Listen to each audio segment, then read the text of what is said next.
into another edition of the UWF Football Show. I got Coach Kaleb Nobles with me. I'm Will Kennedy. We are on the road in Allendale, Michigan this week, taking on the number 2 team in the country. Coach, it was a tough one. 31-7 was the final score with Grand Valley State. I mean, you knew this was a good football team coming in. They are, and I'm not going to discount us. I mean, we're a good football team, but we didn't play like it today, and we did not play our best. I think we were kind of just not internally focused on what we could control as far as play, right? And I don't think we made enough plays to execute. It's a good team. We got a very good team, but I still feel good about our team, and I think we just kind of look ourselves in the mirror and say what we can change. This is definitely a hostile environment. One of the places you'd be hard-pressed to find at the D2 level something like this. I mean, the crowd was huge, 10,000 plus, the noise and everything. It's tough to come into that environment and play. Yeah, no, it's hard to replicate. I mean, there's only a few places in the country like this, and I don't know that it was like overwhelming for our guys. I think they were ready, but I mean, it didn't show up on the field enough, and obviously that's how the result happened. Let's dive into the first half highlights of this one. You got the football first and just kind of didn't really get a chance to go anywhere with that first possession.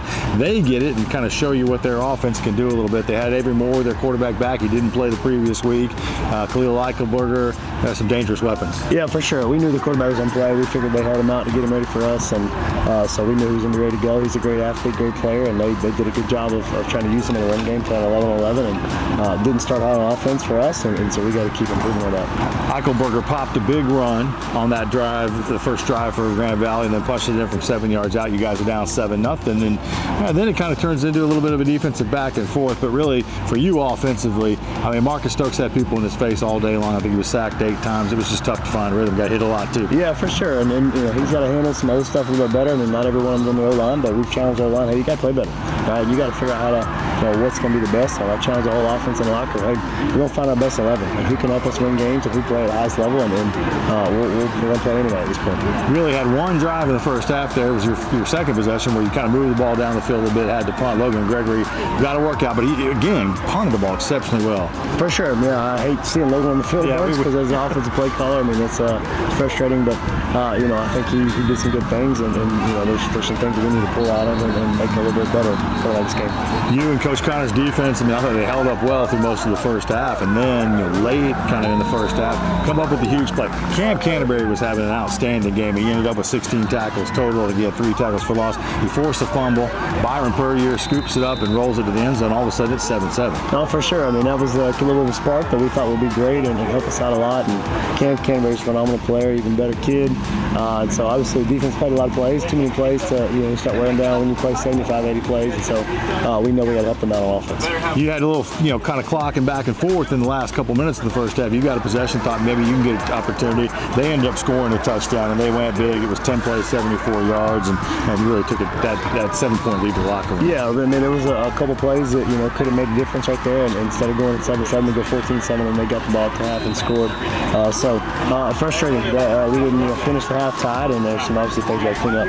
You go into the locker room at the end of that half, 14-7. What are you feeling at that point? I mean, it feels like we're right in this. We just got to get some offense going. Yeah, we were right in it, and I don't think there was ever a point where the game was just, this is no-brainer. I mean, it was still two start getting to the end. We were right there close with them, and we obviously didn't make enough plays to be winning after the first half, but we felt like it was a tight game. We thought, hey, you got to play for 60 minutes because this game could go either way. Second half, and you come out, they're going to get the ball to start the second half, and they've just scored a touchdown. So, I mean, there's that's pressure on you. Yeah, a little bit, and we talk about all the time, like the middle eight, right? Those are the middle eight parts of the game. These guys know that, hey, man, if you get the ball after half, you want to try and go score right for it as well. And so they did a good job of scoring. We moved the ball downfield, had a penalty that gets us out of field goal range, and so a lot of things we got to clean up on offense. Let's look at the second half highlights here. They come out and they make a drive go 8 plays, 80 yards to start the second half, and Moore punches it in. He had a nice run to set up that touchdown run. No, yeah, he's a great player, a great athlete, does a lot of good things with his legs, and so we knew they were going to try and run him. We knew they held him out for a reason last week to get him healthy to be able to use his legs this week. He doesn't throw it a whole lot, but every now and again he will put one in. So they get on a nice rhythm where they score, a touchdown on the first drive. They get a field goal on the second drive. Your defense, though, held pretty firm there to hold it to 24-7. No, they did, and I thought our defense, towards the end, you start getting tired. They played 79 plays today, which is a lot of plays for anybody. But I thought they stood firm, and start playing too many plays, or you're going to wear it down a little bit just physically. So a lot of things to clean up on really every facet of the game. 24-7, and they pop a big one. Get a 50-yard touchdown touchdown run from Michael Berger. You know, I think he ended up with 129 on the day.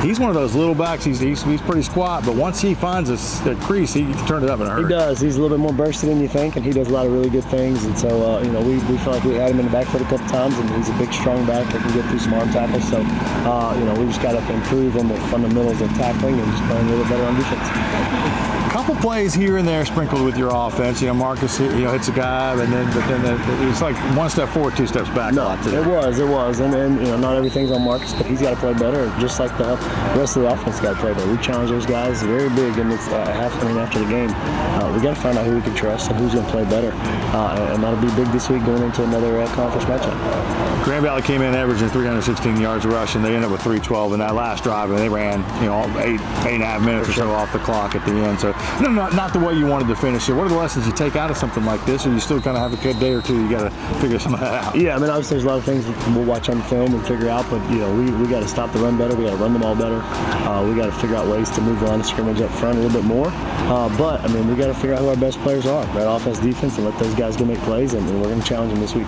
You said in the radio post-game interview, hey, you know, it's Gulf South Conference right away, right back into it again. Mississippi College coming up next week, and then Delta right behind them for homecoming before hitting the road again. So it's nice to get home and have two games. For sure. Mississippi College has struggled early in the year, lost to Schwann again. You know, this week they haven't won a game yet. I mean, but they're going to come in. I'm sure they're going to be like, hey, there's a wounded UWF team, and we got an opportunity in Pensacola. For sure, yeah, and everybody I'm sure will be looking at a lot of different things and seeing things, and to me that's a challenge to us. Hey, we got to focus on what we can control.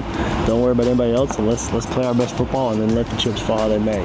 Obviously, the Gulf South is a great conference, and we have not played any slouches yet, but you know, we got to keep playing better and keep improving.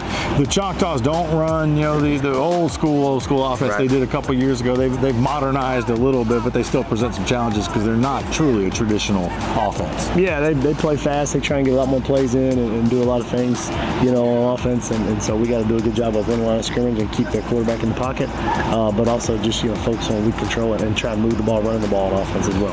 When, you know, you're struggling to run the football the way we are a little bit, you know, is it that mentality thing? Is it a scheme thing? Because I mean, imagine that's looking forward. It's like we've got to be able to effectively run the football to create some other opportunities. Yeah, I mean, there's some things we got to work on and keep getting better on as coaches. Part of it is everybody's got to do their job, right? And there's a lot of things that we see as coaches that the outside eye doesn't see. But you know, we got to do our job as coaches. Players got to do their jobs as players, and you got to do your job with technique, right? The technique we train all the time, and I trust that our guys will move forward and push to get that right. Well, Coach, 31-7 again, the final here at Grand Valley. Mississippi College next week, 4 o'clock kick. We'll be on the radio at 3:45. It'll be on Flow Sports, and we'll look forward to getting back home again. Thanks to all the folks who made it up for this game and made the trip here. And I know it wasn't the way we wanted it to end, but still a lot of football left to play in front of us. So, Coach, season ain't over. We're excited. Yeah, thanks for your time, and as always, go Argos.